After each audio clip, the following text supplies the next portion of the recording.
I think that one going. Yeah, I think we're live. Welcome everybody. Hi, how are you? I think I'm good to go here. If I have any technical problems, please let me know. Let us see. I am trying to get back to this. Bear with me. You should be seeing the profitable real estate agent plan stuff now. And so, welcome everybody. This is the profitable real estate agent plan. And this is, believe it or not, week 9. So the next couple of weeks, we run into the holidays. So we won't be having calls over the next couple of weeks, but we will resume and wrap up in the first couple weeks after that.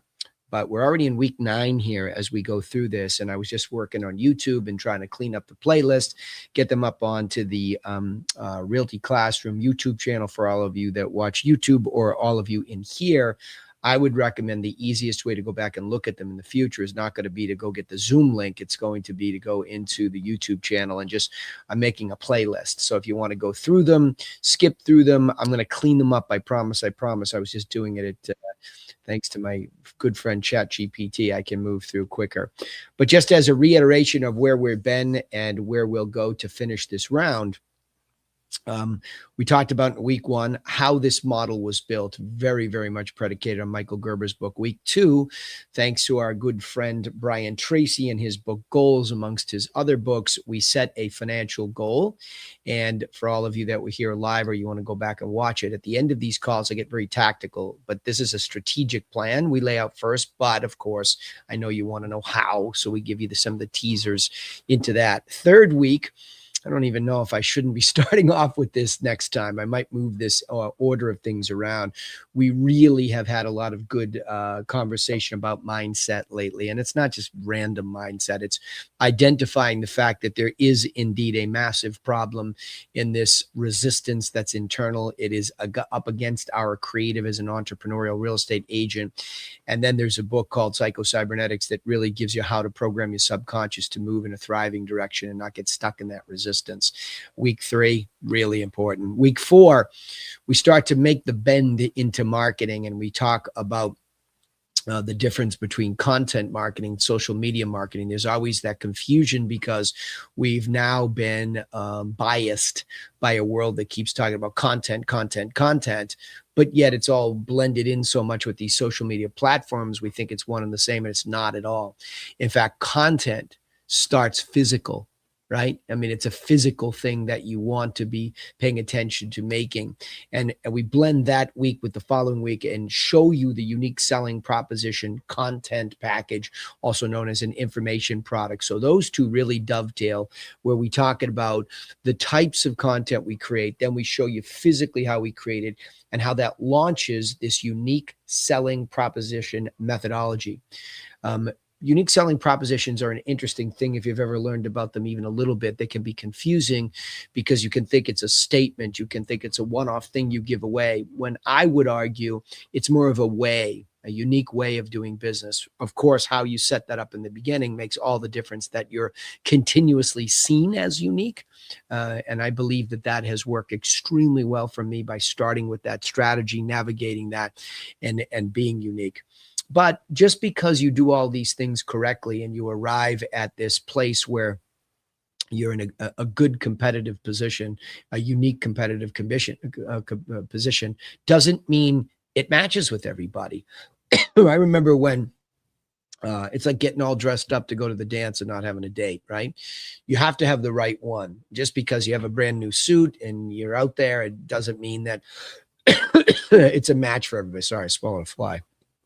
I'm kidding. Swallowed some dust. But the point being is that you need to really understand, just because you have the goods, it's not a match for everybody. And that concept of a marketing avatar or an ideal contact, I'll say contact because we get into that too in this course, where a contact is the core asset that's running through your business. Somebody's full contact information, their name, their telephone number, their mailing address, their email address, that's a contact. And the ideal contact has context. Okay. The ideal contact has context to sell or buy a property. So that's why when we go into leads, we also say, listen, ideal is not just somebody who has context to sell or buy. It's somebody who has context to sell.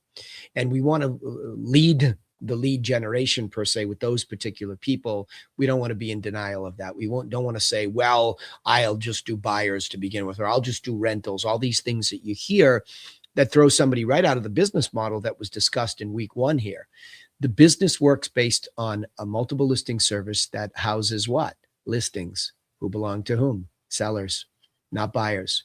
So the buyers are sort of the fries in this concept of burgers and fries in this business model, which is supposed to be like a franchise prototype, like a McDonald's, where we're setting this up with this strategic plan for you to copy it, literally copy it, not to make it your own. And, again, make it your own means, of course, it's you, but it's a system that's running you. So nobody knows you and I are running the same system because they see us. But we're keeping ourselves inside the systematic place where we're trying to become good listing agents first, and then using those listings just like the Zillow would to attract buyers. Let that sink in, right? I mean, Zillow steals your listings from you and then uses them to attract buyers. So why don't you just go get listings and attract buyers, and you get a whole Happy Meal? Okay. So that's where we talk about leads. But then it gets even deeper. Okay, so now you've got this unique selling proposition methodology. You know what content is properly. Now you've picked the best leads that you think you can to be profitable, but you don't really know how to say, what to say. So I think that becomes probably one of the places where I'm really adamant about being exacting, because I have spent an enormous amount of time over a very long period of time. I would tell you, I started listening to recorded calls somewhere back in 2003. So put that in perspective as we near 2026. It's been a long time. That means my ear is very trained to hear the subtleties and what really matters. And to come to the realization myself too, that I couldn't be in denial that a script is far better than any great, and I'm saying great, real estate salesperson selling on their own. I know that because I've done it both ways. There's no comparison. Me with a script would slaughter me without a script. It's just not even a fair fight. That's how important the words are, and to be precise with them and to make these offers. And the irony about that is it sounds like it might put you in this grip where you're losing all your individuality. And the irony is that what I have learned is it actually frees up more of your individuality, because you're not winging it and you're not getting lost and frustrated and having to circle back. It's just such a smooth stairway that actually more of you is coming out, and you can be more humane and more involved on a human level. And that leads us to tonight. So all of that is going to work, period. It's just going to work. And so as it works, we're going to create prospects. Not leads, prospects. And I wish somebody, this is a really important topic for me tonight, because I wish somebody, I said this jokingly today, had dropped one of those cartoon anvils on my head, and I had this awakening moment that a prospect was something very special to a profitable real estate agent business, and a good prospect at that. And so look at all the weeks that we set up to get to this one phase where the creation of a really good prospect can change your life in this business. And it can make a business that is very unpredictable, predictable, and more importantly, sustainable over many years. And you can take it from me. I've been sustaining myself in this business now for 26 years. It's a long time, right? And so what I would say is, you really want to understand that there's always a linchpin. Now, of course, everything matters. I can't just sit here and tell you about the first tier violin and not reference the rest of the orchestra, which we did. And we build. Everything's a crescendo, as they would say in the orchestra, right? We're building to this beat that's higher when we produce this happy past client, and everything is great because we get paid. We get a return on investment. But everything's building and building and building. It's building a momentum of a strategic approach versus just winging it tactically. So you get to this point, and the greatest shame at this point is that so many of you, and especially top producers, can create a good prospect only to lose them inside of your own pen, also known as your database, your contact pipeline manager, whatever you want to refer to it. You lose them in there. And I know that because I have lost them. And I have lost them through poor database management skills. So we'll talk a little bit about that segmentation tonight. But that's how we arrive at this prospect thing. But I will promise you, those of you that understand the value of creating a good, solid prospect based on a clean definition, I'll go back to that anvil moment. I wish somebody had told me that a prospect was somebody that I knew why they were moving. I knew how motivated on a scale of 1 to 10 they were, and they actually were consuming the information I was sharing with them. If I could have had that simple definition of that prospect, I would have not been lost in this misperception that the word prospect was an ugly word that meant, oh, you have to cold call people. It's terrible.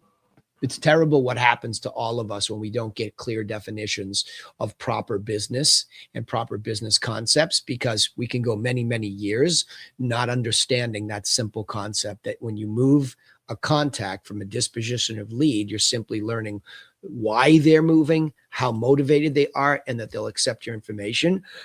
And then that qualifies them to come into your world where you protect them. And that's tonight's call. Okay. So let me bring that up. And I'm going to share this tab. I don't know what happened. Hold on. Something found its way. So let me start the slideshow here. And then again, as you know, when you come to these calls, I'm happy to answer calls. These subjects aren't hard. I don't make them complex, but I know that when you see them for the first time and you're trying to understand this orchestration of these 12 steps, that you might have questions about something in the past. You might have questions about tonight or where the course is going. And I haven't heard this, or I forgot that. It's okay. And if you're a little bit nervous about speaking up in a group of people online, just type it in the chat so that when I get there, it's sitting there for me. I can see it and I will answer it. And if you want to be anonymous, you can tell me that too. And I'll just talk about the subject you're interested in. All right. I want it to be a safe environment of learning. There'll be plenty of times where you have to face the demons that scare you when you're talking to real people out there that are sellers and buyers. And I'm empathetic to that. In fact, I made a massive gear shift for those of you that were on the calls this week. I made a massive gear shift and accepted that I know when I'm coaching, I'm up against your animal brain that's going to make you not believe things I say, not do things I ask you to do. I've made that deal with the devil. So I'm telling you that I am interested in making this so stupid simple that you can feel brave enough to take a step into an arena where you're uncomfortable. Okay. So this is safe in here. So you can ask anything. There's no such thing as a dumb question. In fact, that's the one I'm looking for. Okay. So away we go. You should be seeing a slide that says, are you guarding your prospects against the wolves? And if not, scream bloody murder. Okay. So are you guarding your prospects against the wolves? We start with, and this is what I teased a little bit. It's interesting that when I get to this call, it's really about management of a data, right?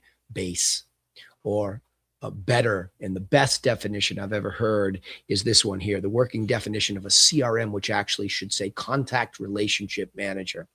And the reason I say that is because I recognized getting above the business, and thank God for Michael Gerber's book, and just meeting him and then thinking about Henry Ford and a lot of these other things that I enjoy because I'm very visual and I need that theater of the mind vision for this.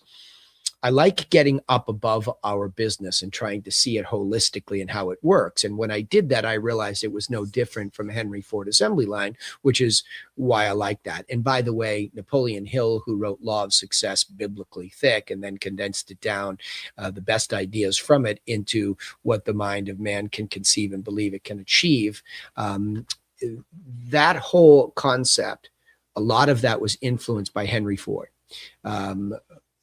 Hill was a very, very big fan of Ford's work and how that all worked, and spent a lot of time learning from him, even though it was Andrew Carnegie who introduced him to all these people. And there were other people that had big impact on him, but certainly it was Ford. And so if you imagine yourself in an old Ford plant, I could always imagine that the management at a warehouse was up in a glass room, and that the assembly line and the whole business of tactical work was out in front of that management group that could look down and oversee, right? So when you see that, you see things moving probably left to right is the way I imagine things. And so as they move left to right, they became assembled. and they became this product at the end that rolled out the door and was sold. Money came back in. So why can't our business be productized like that? I thought. But I had to imagine what's the raw material that's being built upon, and that's a contact, right? So, and it might be built upon. You might have a first name and an email address off of an internet, situation, and that can be about as thin soup as you can get. You can even get that same thing not just from the internet, but an open house. You could get somebody's first name and an email address because that's all they wanted to give you, and they said it was okay to engage them. So sometimes over time, that contact is going to build, right? You're going to build that contact into a fully formed contact, which again, I will tell you includes full name, or names if there are multiple decision makers, a mailing address. I mean, we talked about this in the unique selling proposition section and content marketing. I'm on you to make physical product and mail it to people, and or hand it to them, but mail it to people. And I want you to understand how critically important it is that that kind of marketing exists as a primary source in your business. But how are you going to do that if you don't have the person's mailing address, right? So it's important to acquire mailing address. Then, of course, the telephone. You're not going to do much in this business without a telephone, right? So that's really what's going to happen there. So now, in addition to that, an email address is the obvious thing. We're going to be able to, go through all of that as well, right? So that's what a contact relationship manager is. It's a thing where these contacts go and they evolve. Now, the primary advantage of using one, and so all you Griffin and TRCers that are in here, you know that we give you the contact pipeline manager, which was my vision for a properly functioning contact relationship manager. I had it built out by our 800-pound brain, Serena. I told her this is what I wanted to visually look like so that we can get the dopamine going, so we can attach these names to potential money.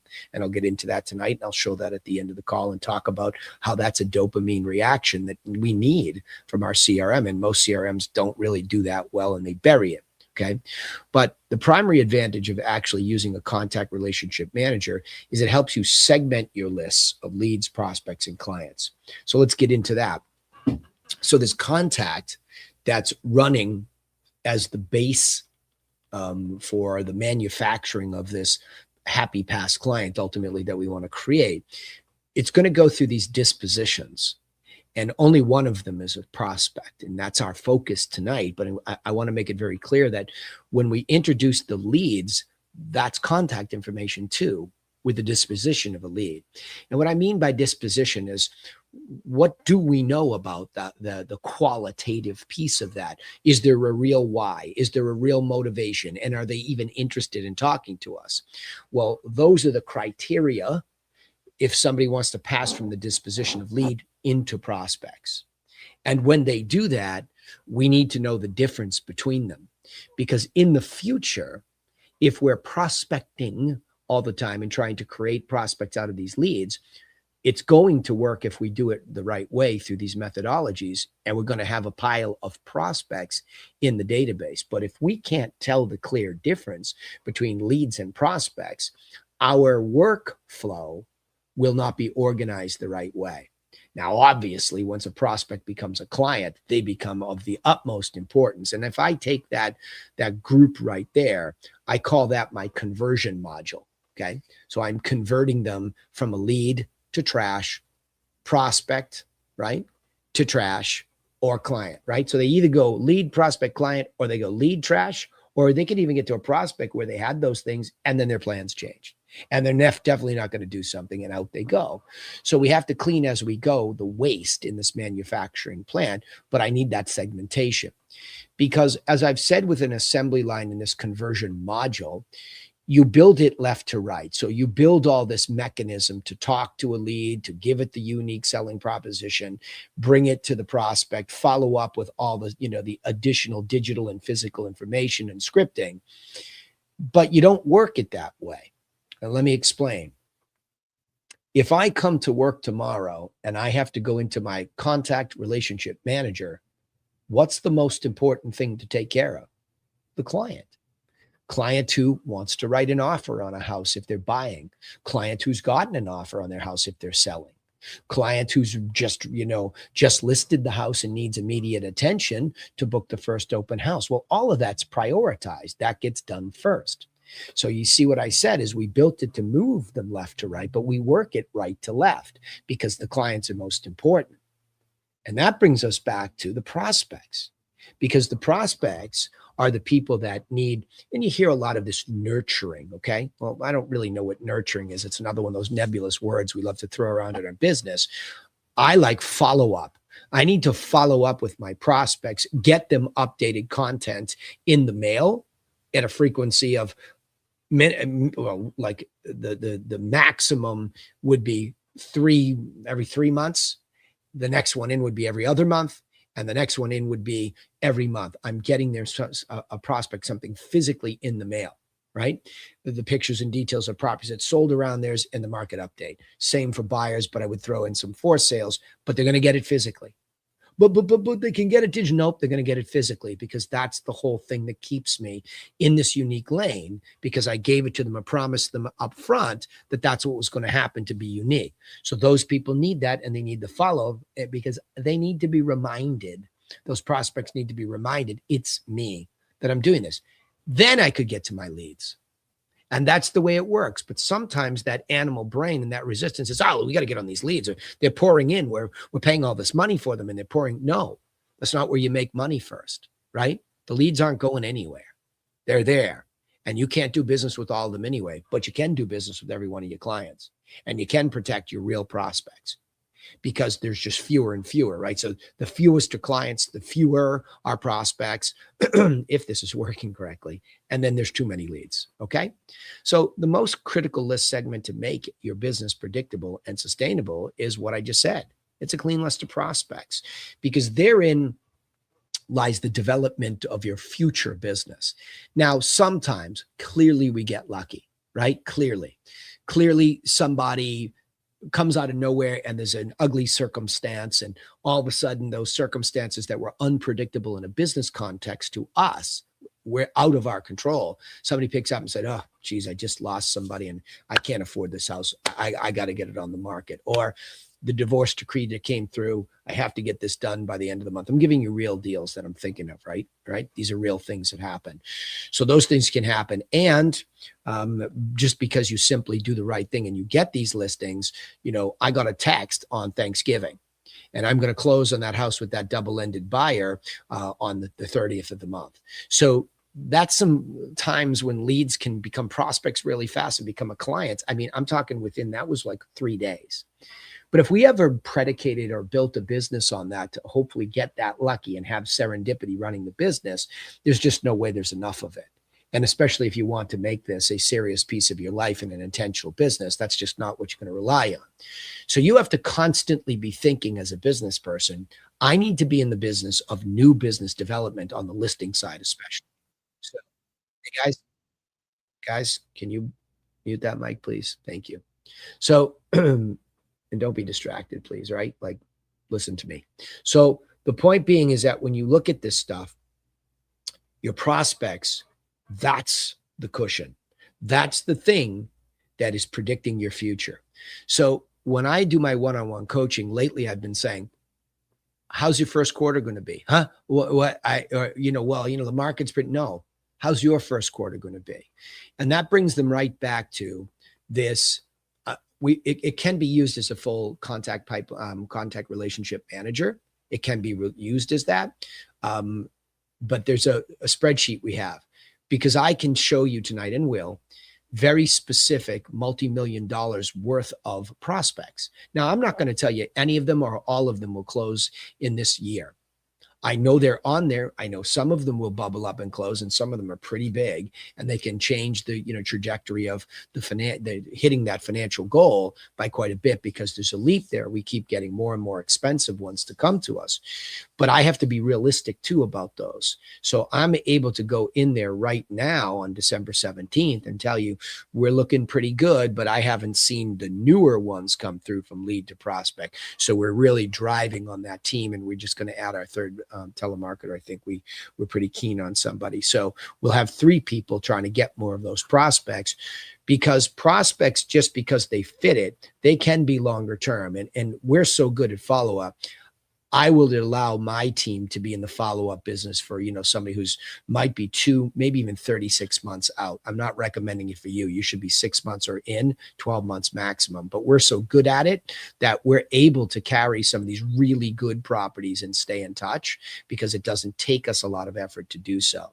But that clean list of prospects, knowing those names, doing those drive-bys, understanding those people, and some of them, visiting with them beforehand or during this, and still keeping them as prospect because they're not ready to become a client. That's also important. So how do you define this? We said it. A prospect has a real reason to move and a high level of motivation to do so in the next 6 to 12 months maximum for you. That's why I said, until you get good at this, keep it inside there. You just don't have the capacity to focus on all this. And they are open to your providing them with property and market updates. Okay, that's important. As time goes on, we're going to be saying we're going to be continuously following up with you in addition to the original package, right? So now we have them. Now what? Now what do we do, right? Well, you must communicate with them at that frequency, which is what I was talking about, every month, bi-monthly, or quarterly with the mailers, okay? So it has to match their timing. This is very much of a Goldilocks moment. So this is the place where not human discretion per se, there's a framework on the stuff that goes to them, right?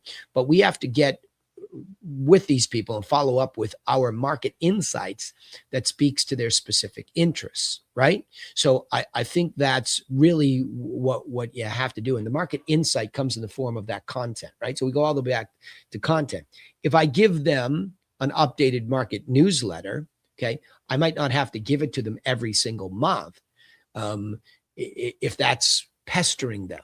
It's a very delicate thing with prospects. Prospects pursued, run away, goes the saying. So we need to make sure we're giving them our market insights that meet their interests at a frequency that matches their timing. So let's talk about that. What does that mean?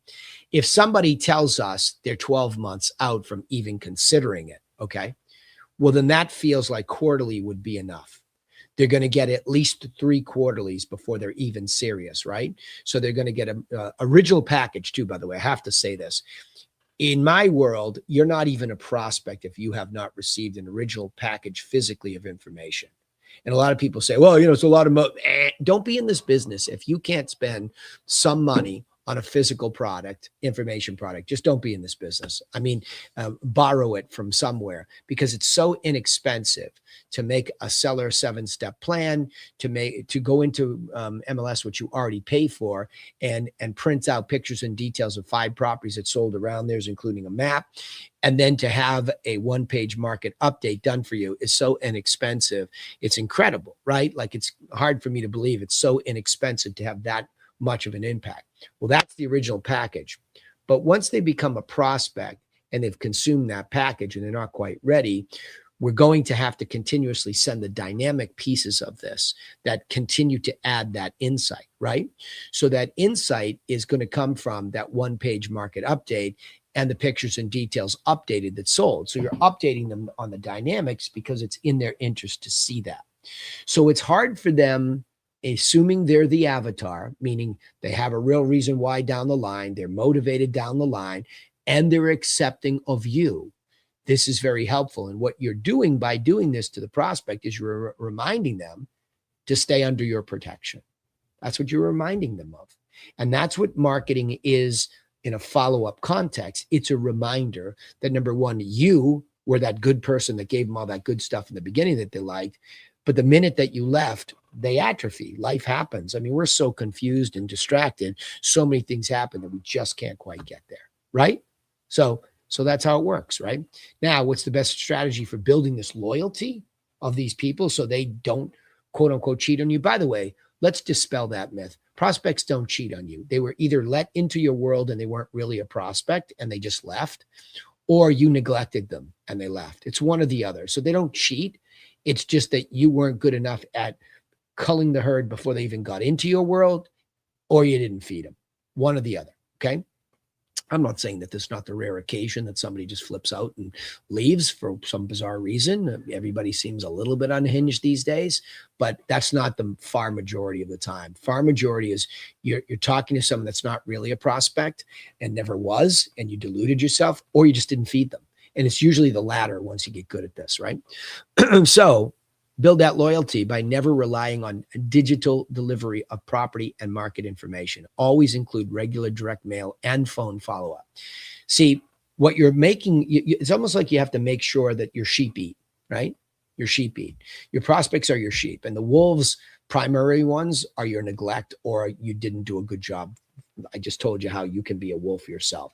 Let the wrong ones in the pen or neglect them. You'll eat them first.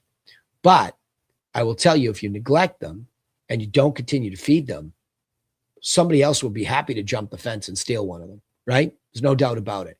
And you won't lose your prospects to a better agent. You do all this, you are the better agent. You're the organized, strategic, tactical player.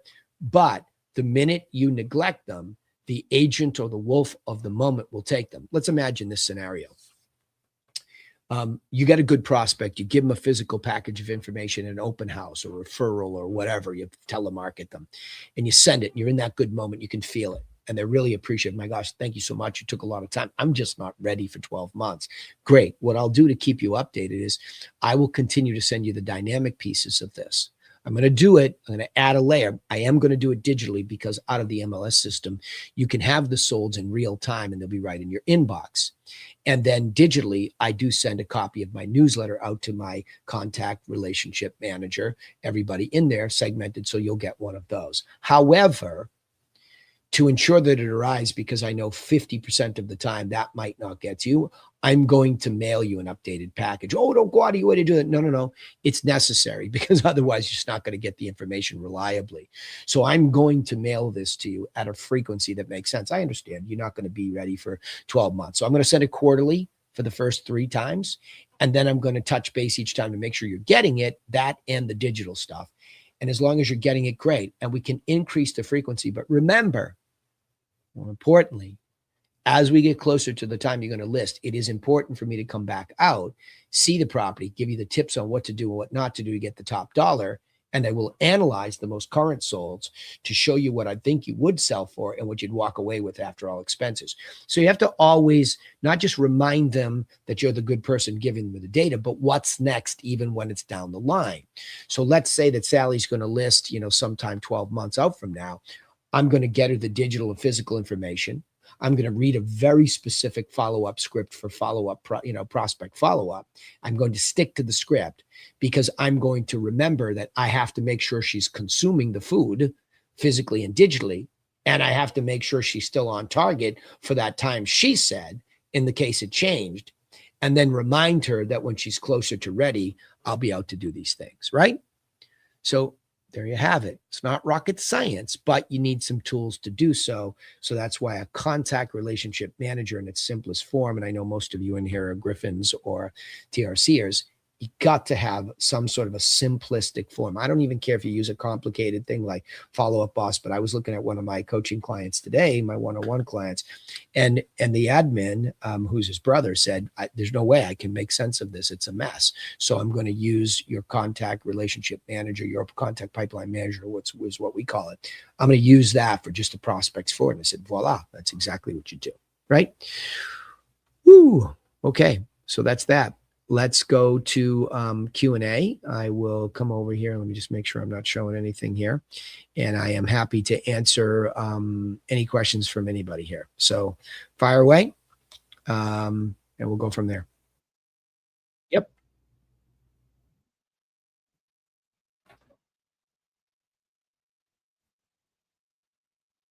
Yeah.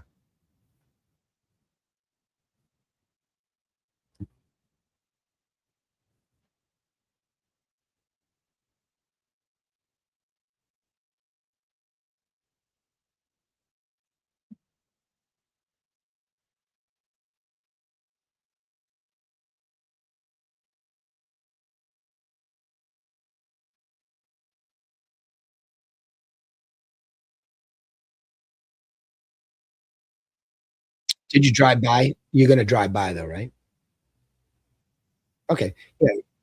Yeah, yeah. Well, you're gonna do what you can do, and you're gonna have the pictures of it too on your phone when you meet with her. So you're gonna say, "Yeah, I drove by it. Here are the pictures I took, and obviously, without getting in it, I can't refine this." And then you just go through everything else, right? It's just yeah, yeah, just that you keep it to what you can do, but it's still the same, formula that you're following. I mean, it's identical. In other words, "Hey, thanks so much for meeting me.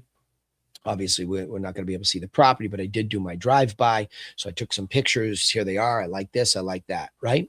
So now you just act as if you're in the house. So, or you've just done your walkthrough because you're not going to be able, that's missing. Right. So now you say, so let me get this straight. When we talked, you were thinking about selling it because of this. So you reiterate her why. And on a scale of 1 to 10, you felt like that. Is that still the case? Okay, good. Well, in the case that you're deciding to sell it, let me just go over these 7 steps with you and tell you our formulaic approach to this. 1, 2, 3, 4, 5, 6, 7. Don't forget, before I go through this, is there anything most important about selling your house? And she says a thing. So if you can relate that important thing to one of the 7 steps, that's what you do. You lean in a little bit more because you can't just talk at them for 7 steps and miss what they do. So you have brackets around the 7-step conversation. One is what's most important. You lean in on it in the 7 steps. When you're done, did I leave any stone unturned? Is there anything that you didn't hear that you wanted to hear? And usually it's so thorough, it's no, right? Great. Let me show you the math, right? Yeah, and then you just get into the analysis and you go through that stuff and let her have her process, right? And it's really like, "Hey, listen, here's the range that we thought you could trade in. And again, I haven't been inside, so caution.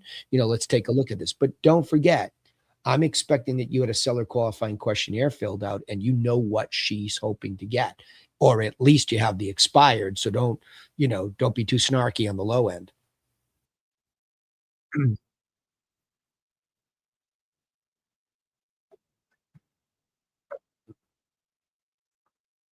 It's fair enough. It's fair enough.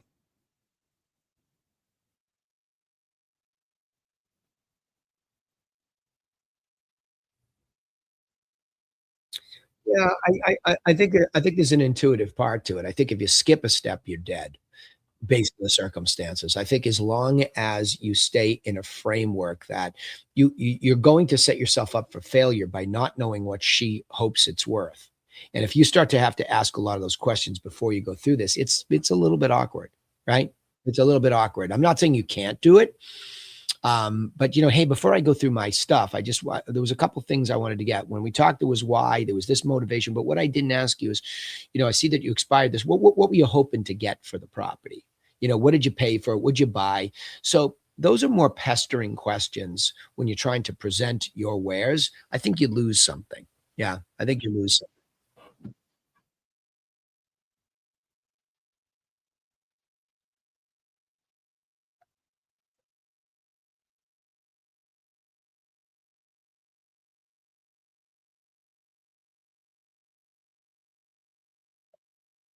Well, hold on.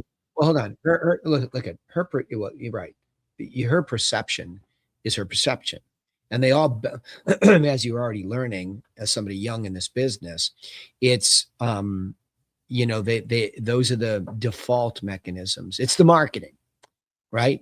They go to that. They didn't market my house. Well, most of these people don't even have a clue what marketing is, let alone how it actually works in this business. Because marketing in this business is very much price driven. You can thump and thwart any fantastic marketing effort with the wrong price, which is why in the 7 steps we talk about pricing it right first, because without that, marketing's a moot point. It just doesn't matter, right? Doesn't matter. You're not going to sell a house if you're way outside of the quantitative side of this business, right? So,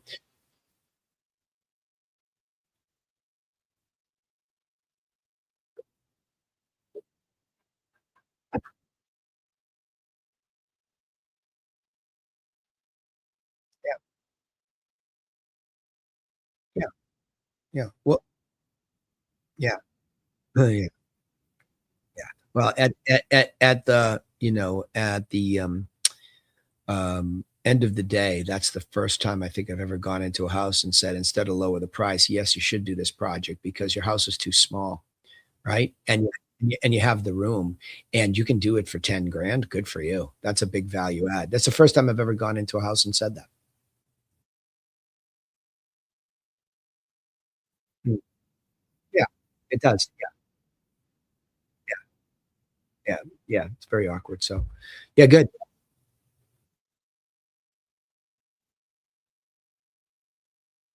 Yep,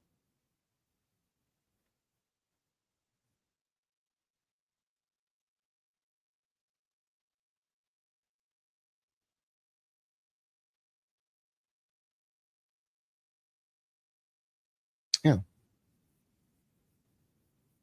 Yeah, well, just again, stick to the plan. You got the package out. You have to let the package do its job. The package you have to remember is a benevolent Trojan horse, meaning it gets through the defenses, it gets opened up by somebody who's consuming it. They see that it's educational. Also, you drive by, you take pictures so that when you follow up to confirm that it's there, it's a system for a reason.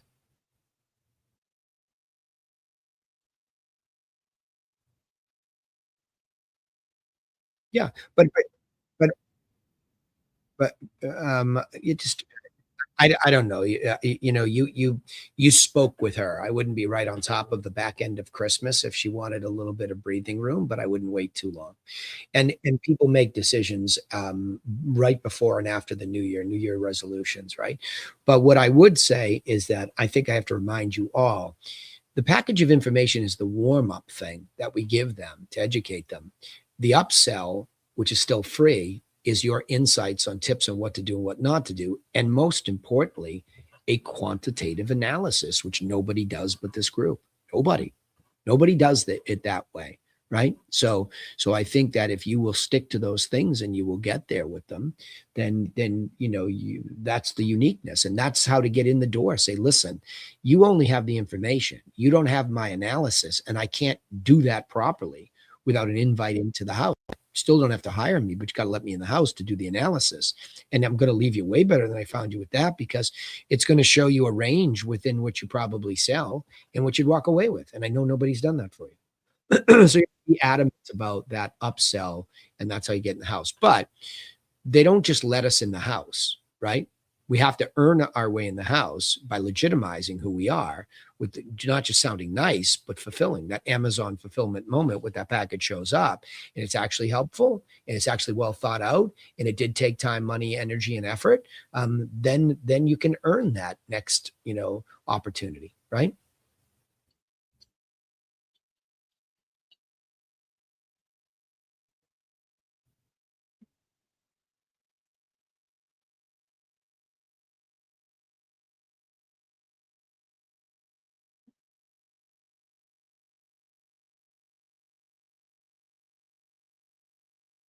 Have you looked at hold on, stop. Have you looked at the 3-point marketing plan infographic?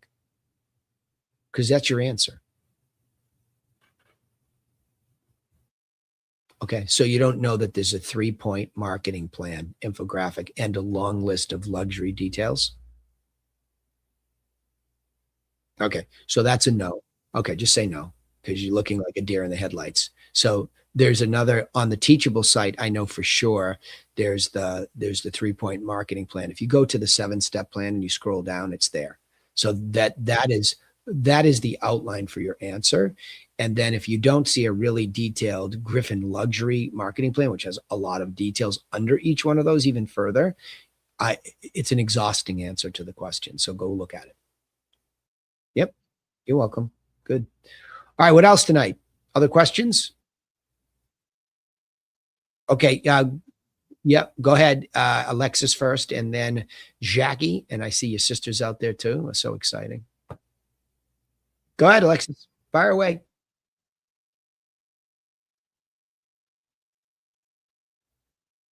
Yep.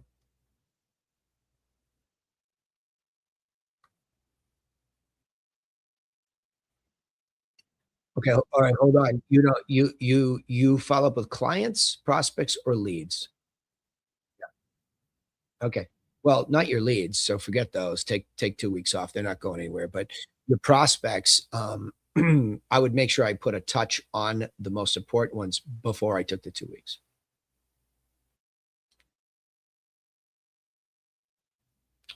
Not unless it's contextually important to do so. You know what I mean? Like, if somebody's white hot ready to become a client, yes, but not if not, just catch them at the beginning and then after. Yep, you're welcome.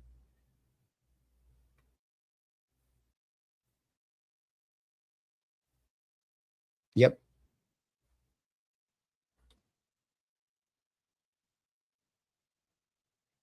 yep,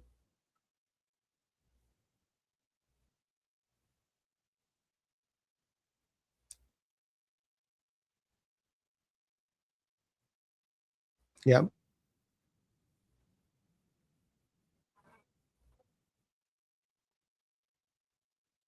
yep,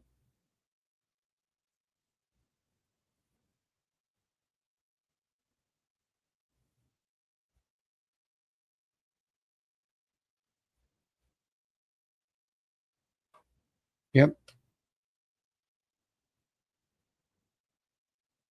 Got it.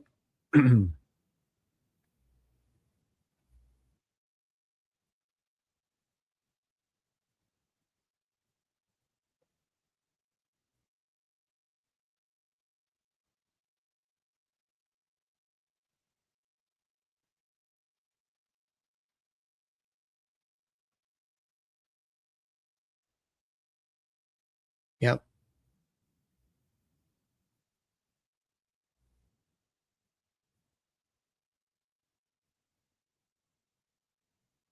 yep, yep.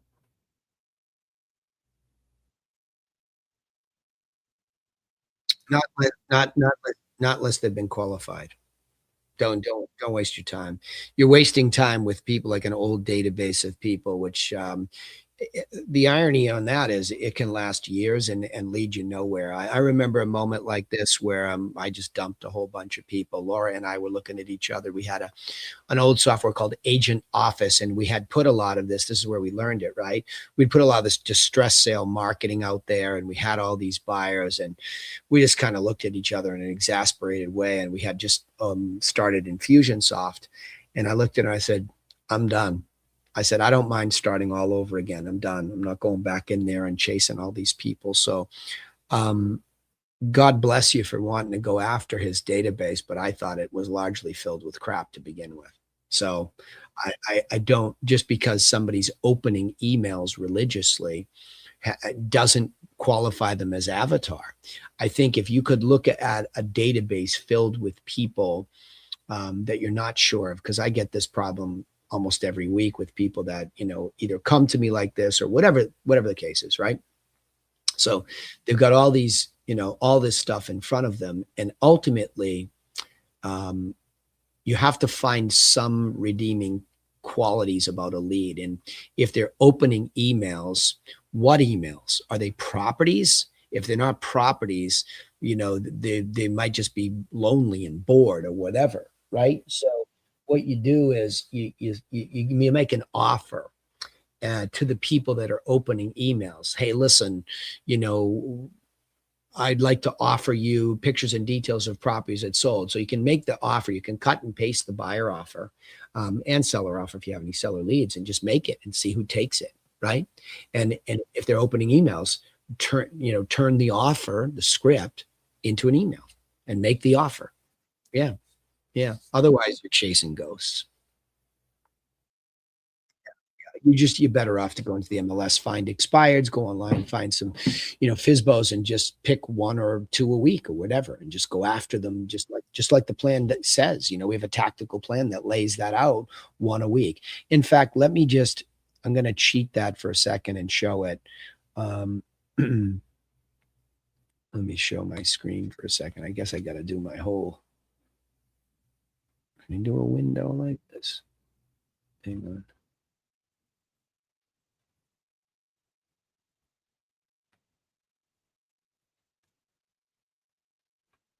Well, they do, but yeah, but again, that's the resistance. That's what I tell you about. You're going to lose. You're not going to win every week. But what do you do with a system? You come back to it. So here's something that I just did with this tactical stuff. Right? I did this on Thursday's call. I'm sorry, Tuesday's call. I really said, listen, new business development comes around listing acquisition. Can you see my, sorry, I forgot to do this for the people on will watch on YouTube. Hang on. Forgot the YouTube people. Bear with me there. Um, okay. So if I show you this, here's the problem. You get up to the mindset first, and you know what's going to happen is you're going to feel resistance. So the war of art explains that's an internal battle. You're not getting rid of that. It's human. Psycho-cybernetics gives you some ways to overcome that, which is just seeing yourself doing the right thing. So if you go in the thriving brain order, what you did was you're ready for the preparation phase. You've got your seller plan, market update, list of solds, and your flat envelopes, right? Then you have to say, okay, I got to choose an expired or FSBO, like I just said. Monday comes, I pick one at or above the median in the geography. I prepare the seller package and I add it to the contact pipeline manager. Off I go, right? I'm ready to go. The ideal thing, and you're not going to be able to do this when you go to Belize, is door knock. 5 days in a row, trying to make a face-to-face offer using the script. You get to the end of the 5 days, doesn't work, you can move them into a telemarketing phase. 5 days of calling to make the ear-to-ear offer, following the script. If not, at the very, very end, you can take the original package because it has a cover letter that's copywritten. You can send it. Then I have these follow-up letters that you can send. It's, hey, I'm concerned you didn't get it. I'm wondering why you didn't call me back. You're not alone if you think you are. Other people have done this, right? Now, that's the thriving brain order. Door knock, telemarket, mail. But you big chickens, I know what's going to happen because the resistance is so strong. I've even said to people, if you really just are not going to do any of this, mail it. Pick one a week and mail it, because the worst case scenario, you're going to have ended up mailing about 44 of these things, right? And then do the follow-up letters, and then maybe call them to see if they got it, and maybe door knock, but I doubt you're going to do certainly this. Maybe you'll do this, but at least you did this, right? So that's the deal I made with the devil, to be tactically like that, okay? But other than that, your brain, and I don't want to make it sound like I'm putting you down, is already messing with you. Why in the world would you have gone through all that trouble to get his database of people?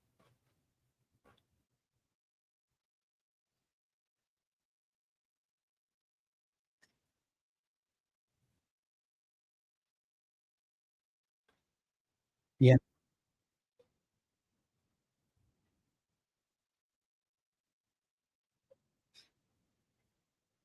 Yeah. Okay. All right. How many other? Yeah. You have a zero chance of going through those. None. Zero. You have none. It's just not going to happen. The brain will see 500 and it's zero. You could pick some, but I just gave you a plan to be intentional about stuff as it comes on and to get in a rhythm. I know what happens here. Nothing. Nothing happens. I coached him too. Nothing happened. Right? Nothing happened. A lot of back and forth. Nothing happened. I cannot, in good faith anymore, tell people to do anything other than what's up on the screen. Right? Nothing. I mean, if somebody comes to me with some buyer lead generation going on, I can try to help with that because some of it's there. Eliminate everybody below the median, make a very clear offer, clear, strong offer, but you got to get them on the phone. Otherwise, forget it. Right? So what I'm telling you is up on the board. This is the only thing in the long run that's going to keep you in this business. Plus your sphere of influence that you would have, that you can, keep your market update in front of them. Hey, if you know anybody that's thinking about selling, I have a package, buying, I have a package. And then as these, listings get done, these open houses, there's no other way that this business works. It just doesn't. Yeah, just doesn't. So I hate to be the bearer of reality, but that's reality. That's reality.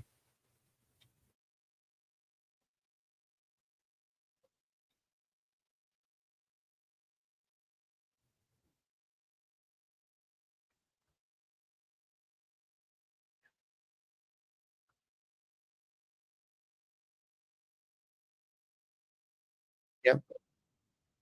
Yep. Well, again, everything I just showed, nothing's going to change. Right. Yeah, I mean, it's not gonna change. So, okay, that's great. Love Tosh. Would love to hear what she wants to do, what she doesn't want to do, but I'm not gonna change anything I just said. Everything's gonna be the same, right? We're gonna have to go at it just the same way that we do. I think that's the thing that and again, it's let me just bring it up because I'm talking about it so much. So let me just do the tab. Hang on for the YouTube gang. I got to do that there too. Where are my tabs? Let me see if I can bring it up here. Yeah. I'm going to say that this book right here is, he said, hang on, it's buried down here in all these tabs that are open.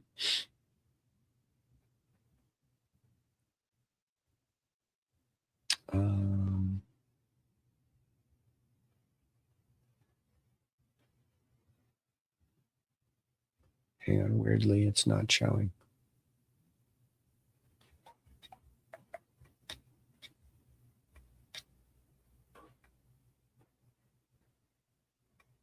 Okay, there we go. That book right there is probably now my number one recommendation to start. Psycho-Cybernetics is my favorite because it's a how-to book. But if you don't understand why you're talking like you're talking tonight versus saying, hey, Tosh is going to get her license and we're going to pick a FISBO and expired and we're going to call and door knock that FISBO and expired. Here's why, right? Here's why.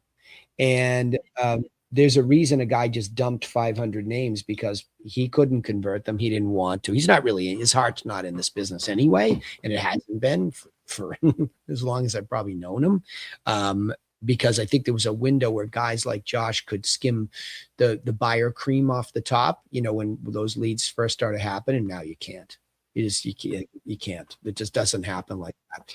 And internet beginnings for anything, an internet-based lead to begin with is always tough, right? See, what I like about expireds and FISBOs, they're out there struggling. And so when you bring them information, it's well met when they're a good avatar, very well met. And if you just follow up, nobody else is. So that's the shortest path between you and success in this business. So everything else is an animal brain trick. Yeah, cool.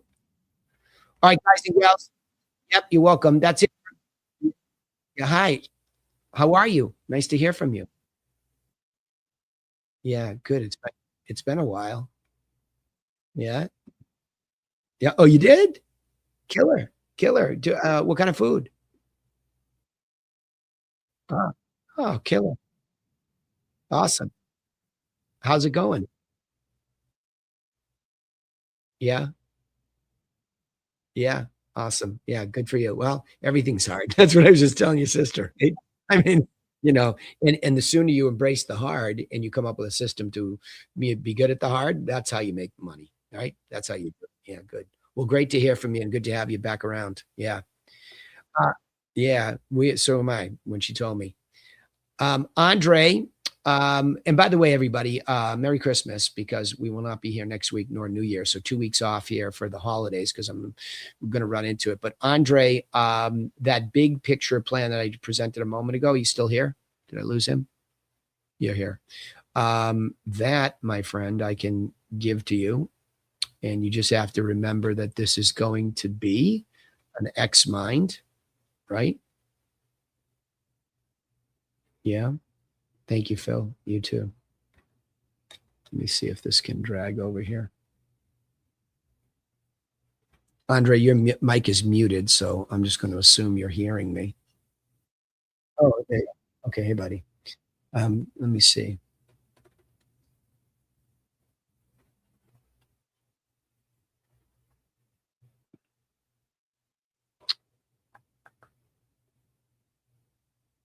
Okay.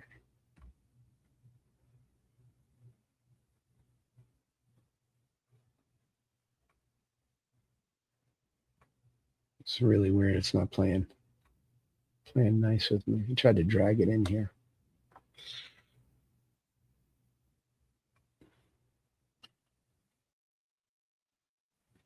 Oh, Shauna, appreciate it. Yeah. See you guys on the call.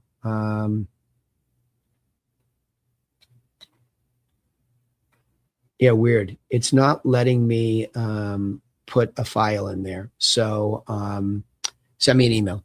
Okay. Yeah. Yeah, you're welcome. All right, gang. That's it for me. We'll see you on the other side of the holidays. But I am doing calls the rest of this week too. So if you want to join me on Friday's calls, I'll see you then. Bye, everybody.